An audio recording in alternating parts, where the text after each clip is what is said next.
A broadcast segment collapsed on live television, and before the workday ended, a senior official had cleared out his desk.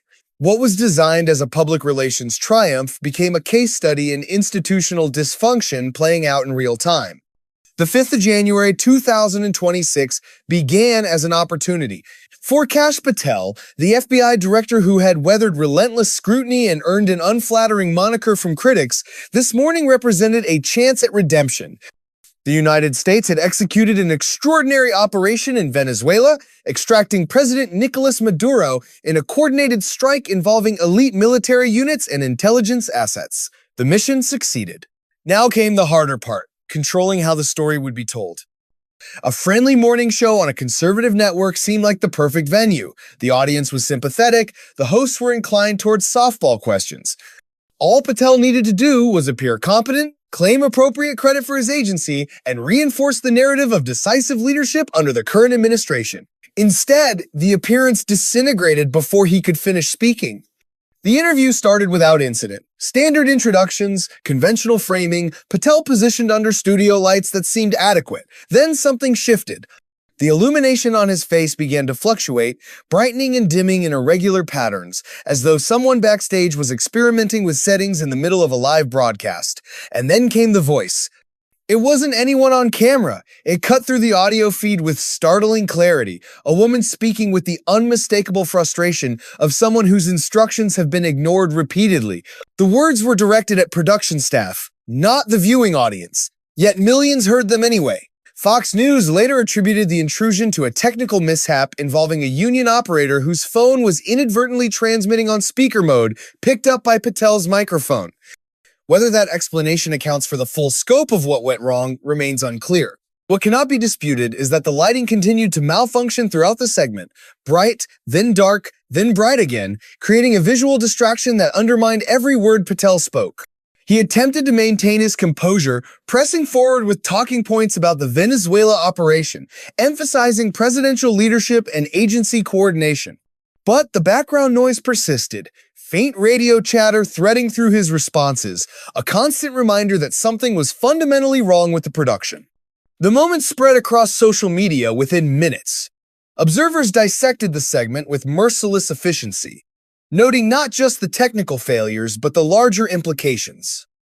One viewer remarked that no amount of lighting adjustment could salvage the optics. Another suggested the real problem wasn't equipment, but credibility. A third made the observation that the struggle to control basic broadcast elements mirrored deeper issues of command and authority. Yet, the lighting debacle wasn't the most damaging aspect of the appearance. As the segment approached its conclusion, the host attempted one final question, a simple acknowledgement of Patel's outgoing deputy director, Bongino, whose last day of service happened to fall on this exact date. The question was meant as a gesture, an opportunity for Patel to offer gracious remarks before closing. He never got the chance. The feed terminated abruptly, cutting off the host mid-sentence, leaving the question unanswered and the moment suspended in awkward silence. Fox News confirmed the interruption but offered no clarification for why it occurred. When Patel later posted a clip of the interview to social media, both the hot microphone incident and the sudden termination had been removed. The edited version presented a smooth, professional exchange. But for those who watched the original broadcast, the damage was already done. The perception of chaos couldn't be undone by selective editing. While Patel navigated technical disasters on television, Bongino was quietly ending his tenure. His resignation had been announced weeks earlier, back in December, with the president himself confirming the departure in characteristically casual fashion. Bongino had issued public thanks on social media, expressing gratitude for the opportunity to serve. What he never addressed was the timing. Why January 5th? Why this specific day? When cameras would be trained on his director? When attention would be focused on what was supposed to be a moment of institutional validation? According to individuals familiar with his planning, Bongino had informed confidants of his intention to leave early in the year. Some personal belongings had already been removed from his office in the weeks prior. The date wasn't chosen at random. By the time evening arrived on January 5th, Bongino was no longer deputy director, and the dominant question in Washington wasn't about the Venezuelan operation. It was about why he had chosen this precise moment to exit. The final weeks of Bongino's tenure had shown signs of disengagement. By late December, he had stopped attending certain high-level meetings. Responsibilities that fell under his purview were increasingly handled by Missouri Attorney General Andrew Bailey, who had been appointed as co-deputy director the previous August in an unprecedented arrangement. Initially, the dual deputy structure appeared to be a safeguard, a way to compensate for Bongino's limited institutional experience. By year's end, it looked more like a managed transition. Bongino's resignation had been public knowledge since mid-December, giving him weeks to select an appropriate departure date. He could have left before the holidays. He could have waited until after the new year settled. Instead, he left on the day his director attempted to claim credit for the most significant operation of his leadership. That wasn't scheduling. That was intent. Operation Absolute Resolve had already concluded by the time Patel appeared on television. Maduro was in custody. Legal scholars were already questioning the constitutional basis for the action. Democratic lawmakers were calling it unauthorized. Patel's role that morning wasn't to reveal new information. It was to shape perception, to ensure his agency received recognition, to demonstrate that despite months of criticism, he remained in control. The Fox appearance was meant to be a credibility test. The lighting failed, the audio failed, the segment ended prematurely, and while all of this unfolded, his second-in-command was walking away. This wasn't misfortune. This was the moment when questions about Patel's authority became visible, undeniable, documented. Editing the video after the fact couldn't reverse that. Recovery required proof that the incident was an aberration. But when a pattern already exists, when a disparaging nickname has already taken hold, when your own deputy selects this day to leave, technical failures stop being accidents. They become confirmation. This wasn't the first time Patel's approach to media had backfired. Previous incidents had followed a familiar script: premature announcements, claims that didn't hold up under scrutiny, leaked assessments describing organizational drift.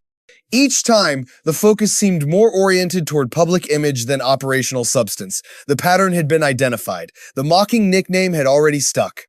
January 5th was supposed to break that cycle, to provide evidence of competence that couldn't be dismissed. Instead, he couldn't maintain control of a basic television interview. The technical chaos became the story. Not the mission in Venezuela, not interagency coordination, just a microphone malfunction, an abrupt cutoff, and a deputy director choosing this exact day to resign. If there's a reason why confidence eroded, this is it. Not a single failure, but accumulation. The growing sense that every public appearance generates new questions about suitability for the position. The internet preserves everything. Within hours, clips circulated widely. Commentary emerged from across the political spectrum. Observers mocked not just the technical problems, but the broader symbolism. One user described the director's expression as perpetually bewildered. Another questioned whether lighting adjustments could address fundamental issues. A third joked that even supporters of the administration were beginning to wonder if Bongino had made the right decision in leaving.